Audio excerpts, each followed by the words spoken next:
Hello everybody and welcome to... Wait, hang on a minute. Can you see the game? Yeah, me too, but that's not what we're doing today. You see, normally there are two main ways in which Subnautica communicates with you, the player. The audio and the visuals. And here, now I can see far and wide, miles into the distance, but what if I couldn't? Well, that's gonna be the challenge today. Using the farplane command, I can limit how far I can see the game world. If I set it to 5, it means I can only see 5 meters of what is currently around me. I need to really get down to the bottom before that even shows up. That is kind of trippy, I'm not gonna lie. So the quest is simple. Can I progress through the game and fix the Aurora if I only see 10 meters ahead? This is all I'm getting for reference, and oh boy, I might not have thought this challenge through very well. For instance, even though we're in the safe shallows, I literally cannot see the bottom here. First things first, I'm gonna need some resources. At least the UI prompt will show me where the lifepod is, so that's not really a problem. I cannot see very much at all. Boy, this is difficult. Limestone. Yes, okay, that's copper.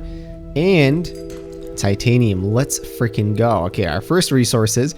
My UI is a little messed up as far as the hotbar goes, but that's not a problem. Whoa, hi. Jeez, does this mean that if I go to the Aurora, I will only see the Reaper when it's right in... Okay, I don't even want to think about that. Okay, silicone rubber. So for this, I will need kelp. Now, usually, I think, the way the lifepod is rotated is that when you exit out, you look toward the Aurora. So the Aurora must be somewhere that way, which means there's probably a kelp forest sort of to our left, like there somewhere. I might be so completely wrong. I feel like this challenge will have me get way more intimate with the map than I ever had been before. Oh, okay, well there's some metal salvage. Luckily, kelp goes a fair bit up from the seabed, so I should be able to, you will know it when I'm there. This is a wreck. Okay, oh yes, okay. We are headed toward a kelp forest. I think there is a kelp forest in the direction of this wreck. Man, it's so tricky because I have no oxygen. Like, I really have to kind of bank on the fact that it's gonna emerge sometime soon. But we're getting a little deep here. Oh, no, this is not good. Dang it, I really thought that was gonna be a kelp forest around. Oh, and there's sharks too. Ooh, okay, this is a good sign. Green is good. Yes, okay, I found it.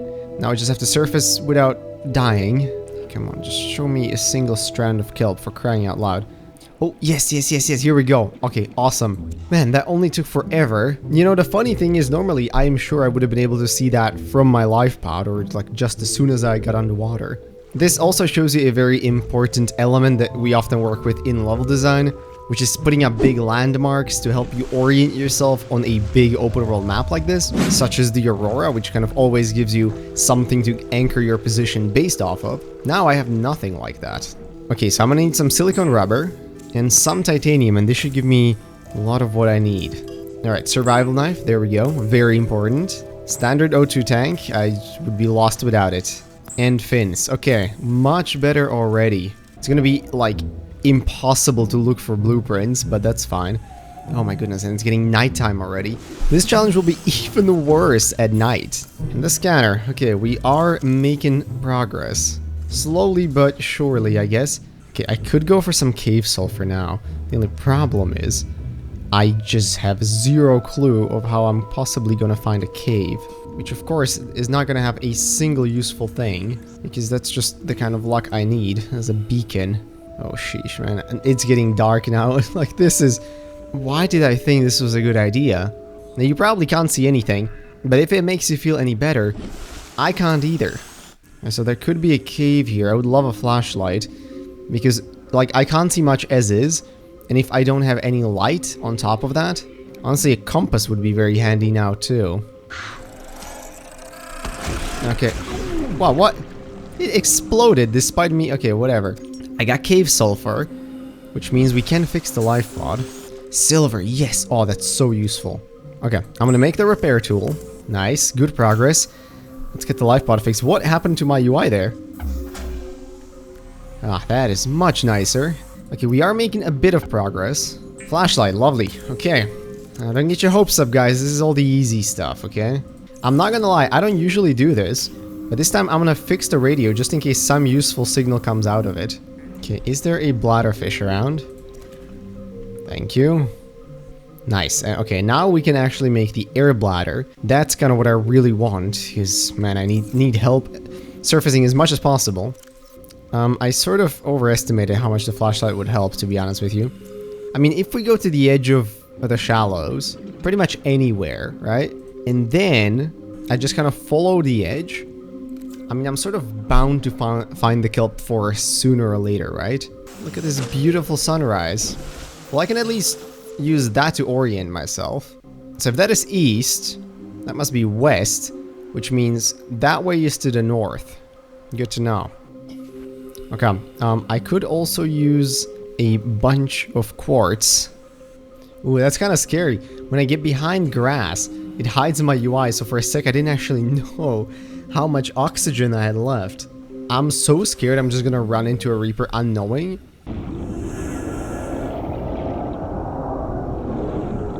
Oh dear lord. Did I freaking hear that? I'm playing without a headset right now. Oh jeez. Where was I? Did I swim toward the freaking dunes? Look, normally the Aurora is kind of east of the Lifepod, right? So presumably somewhere like in that direction. So maybe that's the smarter direction to swim in. You know, this just kind of simulates what Subnautica would be like if there was really bad visibility in the water. It was like super murky. And look at that, y'all. High capacity O2 tank. Let's freaking go, man. That makes me feel a lot better about my chances of surviving. At least in the short run.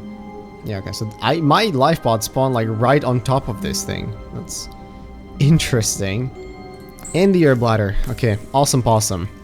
I'm just thinking of all the stuff I would need to possibly fix the Aurora. And there's fragments for the sea glide. That would be nice too. I mean, I can't really see where I'm going, but at least I can go there fast. Like, as soon as I have 2 beacons, I can kind of guess my position based off that. Yeah, okay, I am not swimming down there. It also means that I was wrong about which way you come out from the Lifepod. I'm just gonna look for pieces of the laser cutter, and how exactly I'm gonna find those? Yeah, I don't know. I got nothing. I will just genuinely have to stumble into them by like sheer luck. Alright, back at the kelp forest. I suppose I can kind of trace the edge of this one. At any moment, whoa, that blueprint could literally be just off the edge of my screen. Oh my god, does everything will lead into the jelly shroom caves? No, of course not, it's the freaking bioreactor. I mean, I'll grab the scan, why not? But it's because I'm addicted, not because I need it. Sea moth, alright, why not? Don't expect I'll be able to do this anytime soon. It's like I'm like legally blind. I can't drive in this world. Okay, if I now go to my Lifepod, maybe I can get the coordinates to another different Lifepod. And then, using a map, I would be able to triangulate kind of my general direction. And at least I would have 2 markers somewhere that I can follow forever. Okay, what do we have? Okay, Lifepod 3 in the shallows.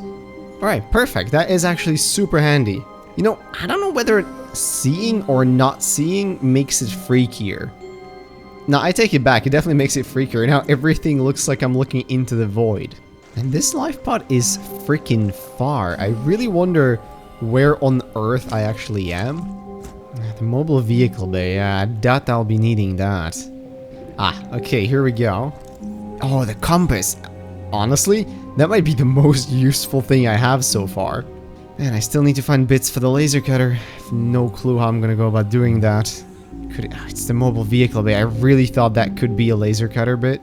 Because if I remember right, they all spawn like this on the edges of grassy plateaus. But this is just, like, impossible, man. I fear like I might be swimming toward the Aurora. Definitely not something I want to do. Not that way. That sounds like Reapers. My Lifepod must have spawned like really freaking close to the dunes. Which is just perfect when you're doing like a blind challenge like this. That's just like absolutely prime location. You know, it's interesting. I'm becoming familiar with these biomes in a way that I never have. Like, I'm recognizing certain shapes and crevices, and that's helping me navigate. Well, I should have everything now that I need for a compass, and I think that will massively help me out to at least get my bearings a little bit. Alright, there we go. Okay, so Lifepod 3 is directly north of me. Right, so the Aurora is like that away somewhere, probably. Oh my goodness. That scared the crap out of me. Thank you, Sand Shark. Jeez. Oh, please give me something useful. No. Why am I so unlucky here? Okay, I know where I am. I found one of these little wreckage pieces. And maybe there's a piece of the laser cutter here. That would be so freaking handy. Dang it, man. This is just nothing here. Okay, but perhaps if I kind of stay this course, I might be able to find another wreck. Or, oh my goodness, I can find pieces for the laser cutter. Let's go. Okay, just blindly stumbled onto one. It's crazy because normally I feel like it's so easy for me to find my way around this world. Now it's giving me a very similar vibe to the first time I played where I just have no clue where anything is. Am I a god? Oh my goodness, I freaking found it. Yes. See, I knew it was east of that life pod. Now, can this please have the last piece of the laser cutter? Because from here, I think I can make it to the mushroom forest. And I should be able to get a diamond there. I freaking knew it. Nicely done. Yes. Alright. Ooh. That was lucky. That was lucky, I'm not gonna lie. Okay, now I have to use maximum brain power.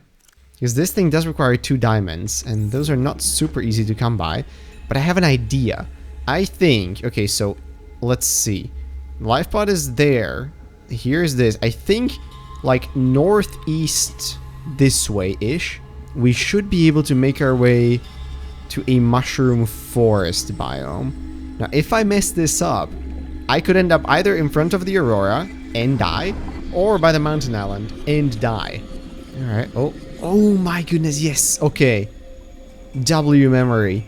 Oh, I can hear it. Okay, so we must be close to the alien vent. I know where we are.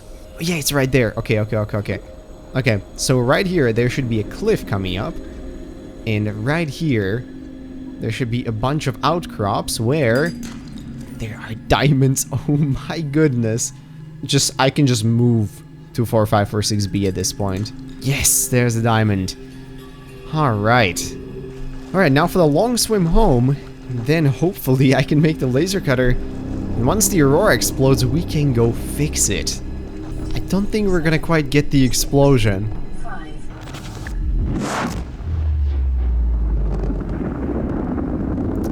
Oh, guys, the ship exploded. Somewhere, I guess. Okay, here's a bit of fiber mesh, and that should in total create the radiation suit. Look at that. Easiest buy. Now I just need to find cave sulfur again, which is easier said than done when you don't see anything. Here's the laser cutter. Freaking awesome. Alright then. I guess it's time to fix the Aurora somewhere. The only way that I think we should be going is to swim to Lifepod 3 and then head like, I think it's mostly east, maybe a little bit south. Ooh, that's creepy. Now, if all goes well, I should reach the side of the Aurora. The problem is, of course, I won't know until I'm right up against it. Look, I'm gonna do my best, but we might die to the Reaper a couple of times, which I'm really not looking forward to, because that will be a jump scare and a half. Remember, if a Reaper does charge at me, I will not see it before it's about this far from me. So literally right up in my... It'll be just like a Reaper spawning straight up in front of me. Okay, so we're right on top of Lifepod 3. I think right now, east is like the front of the Aurora. So I'm gonna head like this way, right between east and southeast, and sort of just hope for the best. I feel like we were going a bit too far east. Yeah, I'm gonna head a bit more like southeast. Okay, the watercolor is right. Oh, yes, look at that. Side of the Aurora, baby. Okay, well, we made it this far. Now comes the difficult bit, where I somehow have to make it inside. Like, I think this might be... Well, I can hear the Reaper. It sounds fairly far, though. Oh, man. Okay, we're in. Okay, now I have to stick to this hull, because otherwise I'm gonna get lost. Oh boy, this is not good. I have no idea. Hey, surface. Yes! Oh my goodness, I'm a god. I'm a god, I freaking made it on top. Somewhere. Okay. We're doing good. Jeez, that was so scary. I was not even, like, breathing. Just trying my hardest to listen. I was so ready for that Reaper to come charging. Okay, so far so good. Yeah, we're good. We're doing it. There's gonna be a fire extinguisher somewhere here, which I will need. Okay, so far so good. This looks trippy, man. Alright, so we're in the drive room, though you might not be able to tell. Now I have to look for all the places where it's damaged. We're so close, guys. Now I just have to lock in and find all the breaches. Hey, let's freaking go! Well, my friends, that looks like success to me. I was able to fix the Aurora, despite the fact that I can only see 10 meters ahead of myself, which is really not as far as you think. I think, based off of just this, it would, in theory, be possible to beat the entire game. Not sure I want to commit to that challenge, but if you guys like this one, well, maybe I will. Of course, I've hyped it up so much. That's a Reaper. Ah, that is very unpleasant. Well, my friends, that is the end of this video. I sincerely hope you enjoyed, and thank you so much for watching. I want to give a massive shout out to all of our members: Crayenda, Sander Weinholz, Kronos, Silver Soul, Master Ugwe, OG Burner, Yusuf Ismail Tatar, Musical Soul, MR, Philip Svoboda, E. Michael, Shitsu, Callum Whaley, Julian, EGEK, Cody the Bumboy, Esteva O'Mello, and Proximity. Thank you guys so much for the support. You are all literally the best. And thanks to everybody else for watching the video. I really hope you enjoyed. If you did, maybe consider leaving a like, commenting, or subscribing. All of those would be very much appreciated. And with that, I'll see you legends in whatever next video I make. And trust me, it'll be a special one. Bye bye.